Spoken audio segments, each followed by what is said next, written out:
2025 has been one of my favorite years when it comes to game releases because we keep getting these games that go against the narrative of AAA corporate game development, and Expedition 33 is another one that does just that.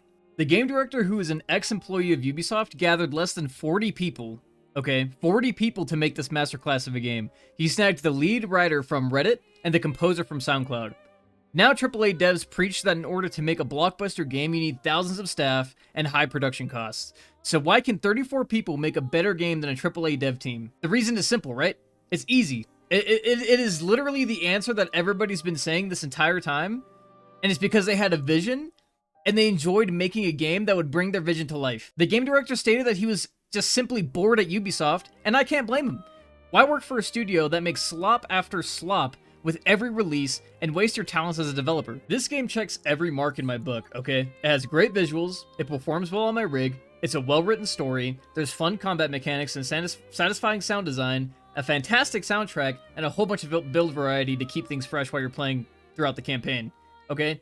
And AAA games, specifically Ubisoft, I'm going to be using Ubisoft as a direct comparison only because the game director used to work there, okay? Ubisoft's latest release, the only thing that it checks out of everything that I just said is great visuals. Okay, Assassin's Creed Shadows looks fantastic. All right, the world, everything looks great, but you know, well-written story, nope. Fun combat mechanics, nope. Soundtrack, nope. Build variety, nope. $50 price tag, nope. Okay, the only thing that Assassin's Creed checks out is just the visuals aspect. That's it. Expedition 33 checks out every single box, and they do it well. They do it fantastically well, okay? Like, this game is what a blockbuster game is supposed to look like, alright? It brings me so much joy seeing a game developed by ex-Ubisoft employee do so much better than his recent employer's latest release. Like, this just goes to show that the people at the top of these companies don't know a single thing about making a game, and they are so extremely out of touch with their audience. It's insane. Now, I've beaten the game, and I'm finishing up on, like, world bosses and, like, the extra mini-games, like the volleyball one and, you know, stuff like that before I go into New Game Plus. And I have to say that I enjoyed this game just as much as I enjoyed Kingdom Come Deliverance 2. And it is easily a Game of the Year contender. Like, hands down, easily Game of the Year contender. I wouldn't be surprised if it won Game of the Year. Now, I'm going to try to keep my talking points centered around Act 1 and some of Act 2, because anything after Act 2 and Act 3... like, the story takes a very heavy narrative shift when it comes to just the game itself. It's a lot of spoilers, and the story takes a big turn. So I don't want to... I want to keep this as spoiler-free as possible for me. But when it comes to the story, I will have to disagree with the criticism it's gotten from a select few. You know, reading certain opinions online showed me how certain people see things as just black and white, like tunnel visioned as just black and white when it comes to just storytelling. And to me, the writers showed us the complexities and how much gray area there is when it comes to such a complex topic such as grief. Like, in my opinion, this was a fantastic story that can be interpreted in many ways. And I think a good story, a well-written story, is a story that can be interpreted in many different ways. Like, no matter who you are, you walk into this game, and you walk out of it after you beat it with your own opinion and your own interpretation of what just happened, right? And even the endings of the game, right? I'm pretty sure there's only 2 endings, but even when I made my choice at the end of the game, going back and doing all the extra stuff, I started to consider if even that was the right choice, like, ethically for me. Like, did my values really feel the same way about the decision that I made? Like, I started having second thoughts, and now I want to finish everything, go to New Game Plus, and beat the game again, so I could choose the other ending and see which ones aligns with my beliefs, right? And I think that's fantastic. In my mind, that's really good storytelling, right? Where you go down this path, you have to make a choice, you make a choice, and you feel like it's the right choice at the time, and then when you go back and you replay some of the game's content, and you're sitting there like, fuck, dude. Like, was that really how I wanted this story to end? And then now that gives me the incentive to keep playing the game, go through New Game Plus, and choose a different ending. And see, like, if that one aligns with my viewpoints that I, you know, had some time to sit and think about. And to me, that's what great storytelling is the fact that you can interpret it in one way, and then after playing the game more, and learning more and doing all the other side quests and learning more about the characters, you even start to doubt yourself and your decision and your beliefs and how you even feel about everything that's going on.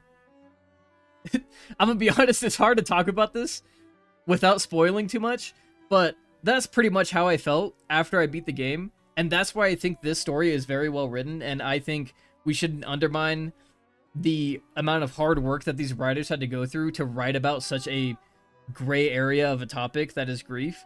You know, it's very hard, and dude, I just feel like with a game like Expedition 33, there's just so much more to that, especially with grief. You know, I think a big reason why I really loved this game when it came to its story is that a lot of the characters and a lot of the things that happen to these characters, it hits home when it comes to loss and how you deal with that loss. You know, and the mindset that goes on when certain people lose, you know, people that are very close to them. You know, it hit a very big part in my heart, essentially. You know, like a lot of emotions while I was playing this game, I'll say that. You know, there was a lot of emotions, you know, going into this game and playing through this game, I will say. Now, the thing I've been preaching over the last couple years is the biggest thing that a video game has to do, right?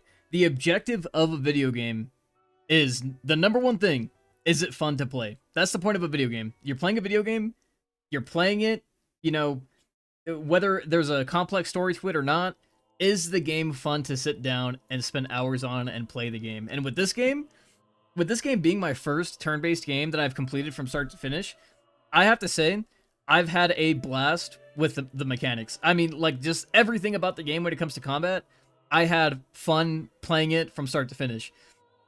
You know, having to think about enemies' resistances to certain elements, while getting down attack timings to parry, dodge, or jump to perform gradient counters, made the fights engaging the entire time. I was never, like, bored. I never felt like there was free time during fights, except for when it was my turn. You know, and when it's your turn, you can just sit there and, you know, think about it, right?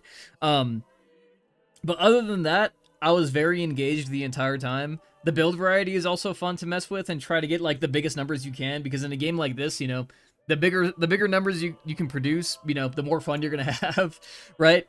And during my playthrough, I put every parry augment I could on Mael, so her damage is entirely relied on me parrying every single attack to get as many stacks as I could to get the highest counter damage. Like, her base damage was okay, but, like, her like, she was very much like my glass cannon character, where if I had to do just regular attacks, you know, it would do fine. Like, I would get burn stacks, that would do a decent amount of damage. But, like, her core kit, like, the build that I made for Mael was very centered around parrying and gradient attacks, or gradient counters, I should say. And that made it fun for me, because I loved sitting there, being stubborn in a high-leveled area, and having to either parry every single attack perfectly and getting the counter, or just getting one shot, right? Like, to me, that was fun. I had a lot of fun doing that. I know the game encourages you to maybe do some other content. You know, like, when you're on the world map and you're flying around on SK, and you see these portals and they're red and it says, like, the danger thing, you know, the game's telling you, like, hey, you're a little under-leveled. But sometimes I would take that and I would go do some other things. But sometimes I was like, fuck it, dude. I'm stubborn. I'm going to go and I'm going to beat this at the level that I'm at.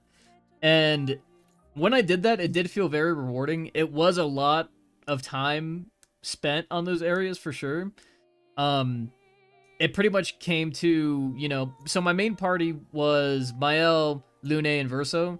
So my main objective in those encounters was, okay, Mael has to stay alive, because if I don't parry every single attack and get these counters off, we're not going to do any damage, and we're going to be sitting in this fight for probably over 30 minutes.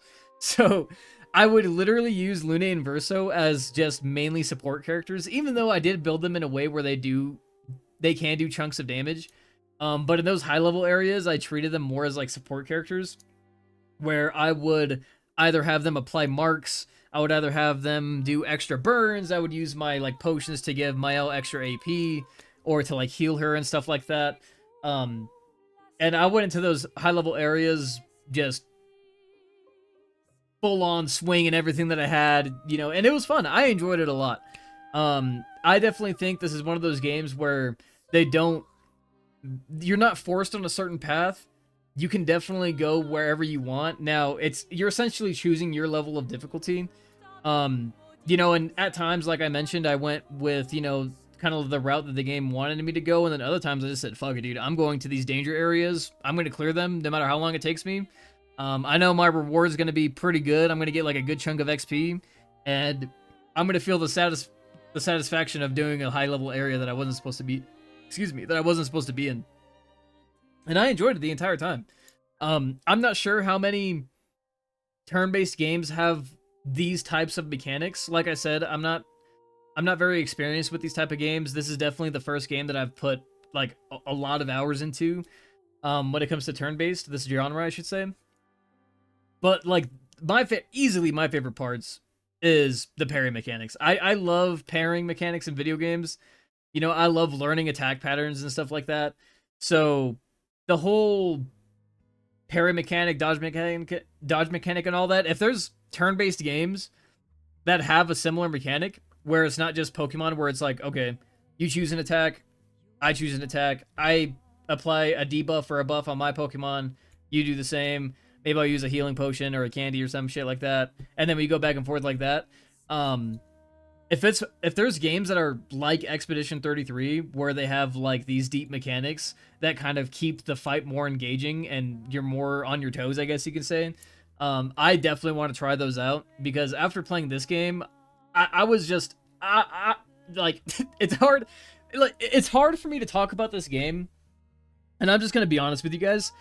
It was so hard for me to write key points and like a script for this game, not only because this is entirely new to me when it comes to commentary on YouTube, but this game just did so much good, and it's hard for me to emphasize how much fun I've had in this game and how much I enjoyed playing a game like this, because it's just everything. Like the easiest way to say this, everything about this game is fantastic, okay? Like, and I haven't even talked about the soundtrack. Dude, the soundtrack? Oh my god. The soundtrack for this game it's probably one of the best soundtracks I've heard in a video game.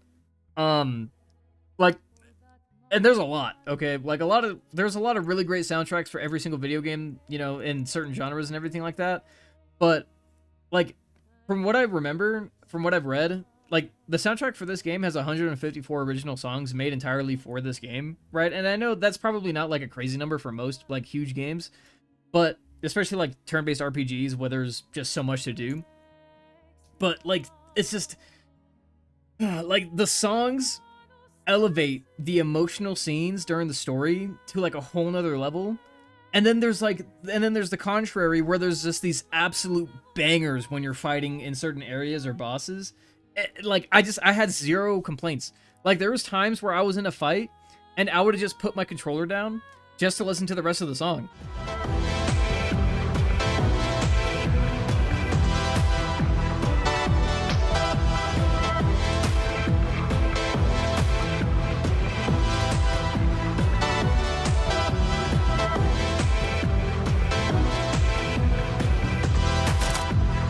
Or just to listen to like the rest of the part of the song, because like, oh my god, like I think like one of my two favorites, like my personal favorites, is there's the Flying Casino. That song for the Flying Casino goes crazy. Just that jazz, just the bass line slapping halfway through, and that the vocals coming in. And then there's these just otherworldly, almost godlike songs that play during certain boss fights. Like there was what was that one boss called? Like the Duelist soundtrack, or the Duelist song, insane. Renoir's, his song was crazy. The guitar coming in like halfway through, just doing its thing. Oh my god, dude. Just the soundtrack for this game definitely elevated my experience. And that's the purpose of music, right? The purpose of music when it comes to media is to elevate the certain scenes and everything that's going on, to give you a increase in emotion, like to increase your emotional reaction to whatever you're watching or whatever you're doing. And oh my god, dude, just the music and the soundtrack for this game just goes so stupid. It's so good. Like, they did so good that the president of France, like, acknowledged the game and was like, "Hey, you guys did good work. This is great." Okay? Like, when you have the president of your country compliment your video game, right? That's just like another that's just like another level, man. It's just insane. It's so hard for me. I've tried to keep my composure. I'm gonna be honest, guys. I tried to keep my composure at the beginning of this video, but I've gotten to a point where this game is just it's just so good, man. Like, I honestly don't have that many complaints about this game. Like, if I really sat down and talk about it, maybe I could talk about like maybe like some certain areas or like some certain things that like are in the game, but overall I can understand why this is the highest rated game. The highest rated user, like, oh my god. The highest user rated game on Metacritic. I understand that 100%. I completely understand. This game is insane. You know, it's just, and I think the reason why I have such a crazy reaction to games like this, because I essentially had the same reaction to this game as I did with Kingdom Come Deliverance 2, is these people, these developers, you know, they are literally doing God's work, making these fantastic video games at a much lower budget, less marketing, you know, less manpower, you know, and they just have a vision and they want to make a good game, and they end up doing that. And I think it scrambles my brain a bit when I play a game like this, because we've been getting a lot of games like this year alone, right? I mean, Kingdom Come Deliverance 2, Schedule 1, you know, like other indie games, you know, AA studio games, right? You know, Expedition 33. We keep getting examples that go against the corpo and like narrative that video games are like, with more technological advancements, video games need to be more expensive. We need more manpower. You know, we need X, Y, and Z. And you have to pay $80 to $90 for these video games. Because we're spending so much money on these games, now the consumer has to spend more money on the games. Right? And these games just prove that that's not the case. It's not the case whatsoever. Expedition 33 is $50. Okay? Kingdom Come Deliverance 2 was like 60 or something, you know, but like I would be okay with paying $70 for these games. I'm totally fine. Like Elden Ring, I love Elden Ring. Elden Ring is one of my favorite games of all time. I love From Software. I would, if Elden Ring came out, and if Elden Ring was $100, I'd pay $100 for Elden Ring, because its value is worth that much to me. Okay, Expedition 33 is $50. I think they undersell themselves. They could have easily put this game for $70, $80 and made even more of a profit, but they're making it more accessible. Okay, $50 is a, you know, you can argue that's a pretty decent price tag for a game of this stature, right? And, you know, because it's $50, more people are accepting of buying it because it's not 70 or 80, and they don't have to spend a chunk of their fucking paycheck to buy a game. You know, and it's well worth it. It's well worth the $50, 100%. Like, if Expedition 33 comes out with some expansions, I'm buying those expansions, dude. Like, this game blew me out of the water. Like, it's insane, okay? I'm going on a tangent, but that's genuinely how I feel. This game is fantastic. You know, it checks every mark in my book for a video game. You know, for an RPG-style video game. And I couldn't be more happy with the experience that I've had. I'm excited to play more. You know, I've only dumped like maybe 50 hours into this game. I'm excited to do the rest of the extra stuff that I've yet to do. Go to New Game Plus, finish the game again, choose the separate ending, and see which one I think is the best decision, you know, for myself, right? And, you know, just a game, like, a game making you want to replay it is already, like, that's already, like, a plus, right? Because a lot of games, right, I can guarantee you, and 100% I can guarantee you, that a good chunk of the people that bought games like Assassin's Creed Shadows, or Avowed, or Dragon Age the Veilguard, they played those games, and they probably never touched those games after, like, maybe 15 hours. They'll maybe go back just to play those games, maybe once. But I can guarantee you that those games, granted, I haven't played those games for, you know, reasons, right? I'm not going to spend money on a game that I know is just not, like, I'm not going to spend money on a game that I know is not worth $80 or $70, right? So I'm not even speaking on behalf of the games themselves. I'm just saying from what I've seen online and from other content creators that those type of games aren't the type of games that make you want to replay them. There's no replay value in those games. There's absolutely zero replay value in any of those games. And games like Expedition 33, crazy replay value, okay? Elden Ring, insane replay value. Every From Software game has crazy replay value, okay? Like, there's a reason why I've went to, like, up to New Game Plus 5 and 6 on Dark Souls 1. Same with Dark Souls 3. Same with Elden Ring, okay? There's a reason why I've played those games over and over again so many times, is because the replay value of a single-player game is, like, the fact that you can do that in this day and age is fantastic. Like, it's a breath of fresh air, and Expedition 33 is exactly that.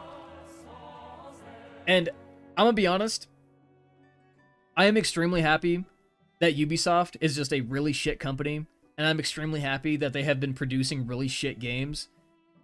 And I'm happy because that gave this game director the incentive to quit his job and to go make a game that is inspired by one of his favorite video games of all time.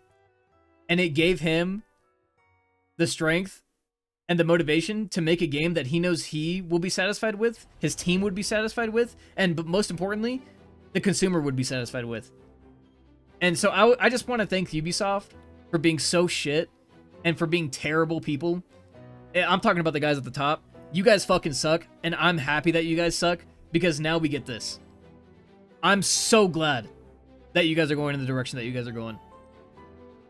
Okay? I love Ubisoft. I love their IPs, I should say. But I'm glad they're failing.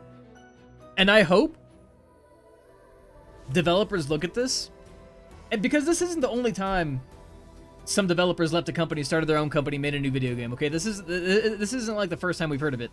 Now, this is one of those instances where it's a big, like, success story, don't get me wrong.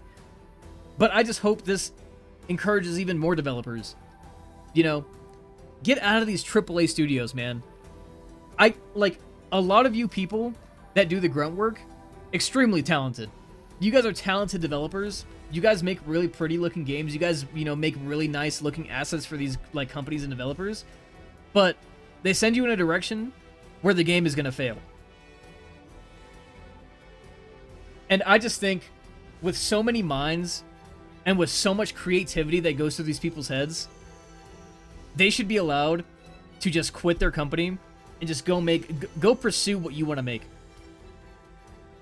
Because I can guarantee you, if you make a video game that is full of heart, and it has a set vision, and you're dedicated to your craft, people are going to buy it.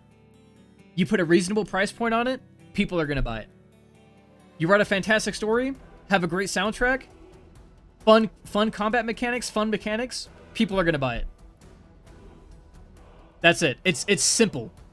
It's crazy that we're being perceived, like this market is being perceived as such a complex market when it's not. A lot of gamers, a lot of your schmo joes, like people who just play video games, it's simple. The formula for pleasing your customers is simple. Make a fun game, have a cool art style, have a cool story, have a fun soundtrack, you know, boom. Easy. I can think of 10 different ways that Assassin's Creed Shadows could have been way better. And I don't develop video games, okay? I'm just an average guy. I'm a consumer. But even I myself, I could probably go gather 10 weebs from Discord, 10, like, history nerds, get them in a Discord, have them cook up a separate version of Assassin's Creed Shadows. It'll probably be better. I can say it will be better, 100%. It's simple. Video games are meant for entertainment, and that's it. It's meant to escape reality for a little bit. You're meant to have fun, enjoy your time. So all you got to do is just do that. Make fun video games. It's not hard. It's really not hard. But AAA studios make it hard. So I'm glad some developers are leaving, making their own studios, and making games like Expedition 33. That's it. That was my tangent. This game is fantastic. Okay. A lot of emotions. I definitely went off on a major tangent for sure. I mean, because I'm looking at the script right now, dude. There's half of the things I wrote I didn't even talk about. Like, I'm gonna be honest. I want to give you guys a fair review and a full review of the game. And I feel like I touched on like a good amount of things, but I think the best thing to say when it comes to a video game is I had a lot of fun. Every aspect of the game got checked in my book, and that's it. And I enjoyed my time, and it was well worth my money. Well worth my money. 100% well worth my money. And that's it. Thank you to the team of Expedition 33. I appreciate this game. You know, and I'm glad we're just seeing a trend of good games come out that just slap the corporate like side of things. And I really hope in the next few years we just get back on track to, you know, I see so many games coming out that I'm excited for that I don't know what to do with myself. And that's what it's slowly starting to happen over the years, and I'm happy. I'm glad. I feel like having a whole bunch of games that are fantastic in the market and people not knowing which ones to buy, like, oh, dude, should I buy this game or this game? Like, that's the kind of environment I want to be in. So, I appreciate you guys' time, and thank you for watching this video. I went on a very large tangent. I apologize, but, you know, I just wanted to give my raw reaction and my raw feelings about this game, whether it's not entirely concise, and I went on like repeating tangents as well. I appreciate you guys' time, taking the time to watch this video. I hope you guys have a fantastic rest of your week, and I will catch you guys on the next one. Peace!